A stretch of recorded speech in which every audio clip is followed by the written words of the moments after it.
ورزشوانکا نافدار دگل بازرگانکی چکان که هاتبو جزا کرن هاتنه لگوهرتن. ریوبریا سروک امریکا جو بایدن آزاد کرن یاریزانا بسکتبوله و دو جاران ورگرتیا خلاط زیرین یا اولمپیک بریتنی گراینر مسوگر کرد. لبرانبری وی کرملن سربسبردانا بازرگان چکان یه روسی ویکتور بود مسوگر کرد که به بازرگان مرن تیناسین. بازرگانی آوی یا چک نیاسایی چک گهاندن نافهن پفچون هر خوین ریج لجیهانه و گلک جی لافریقا. پشتی گرتناوی ده سال 2010 لبنکوک بود رادستی امریکا هات کرن و دناف تاوان دنده بکشتنا امریکیان هات تاوان بار کرن. گراینر نیزی که 10 مهان لروسیا هات بو گرتن به تومتا هل گرتنا زیتا مادین هوشبر دناف جان تیویدا دما دچو روسیا. ریوبریا بایدن برگریه لبریارا لگوهرینا بازرگانکی چکان بیاریزانک بسکتبوله دکه.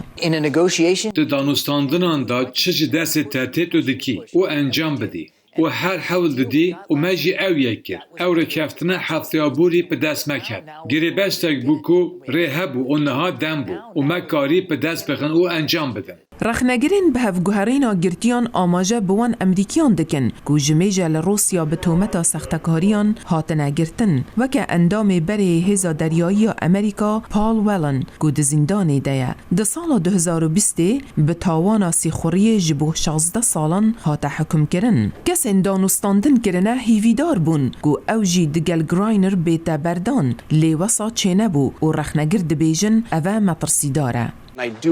از نگرانی وان انجامانم که دکارن لسر باریمتا گرتن دهاتی دا باندور هده. اگر هر ولاتای بریا بده که کسک دستی وان ده هیا و دخوازن و گرینن او جا به اشکره دکارن هر کسی بگرن و حزرا و یکی بکن که ام دی دانستاندران تگل وان بکن. پشتی گراینر وگرا امریکا وی لناوندا پزشکیا لشکری یا بروک لباجار سن انتونیو یا ویلایت تکساس دست بچاره سریه کر. راپورت آرش عربسدی هیلین سندی دنگ امریکا.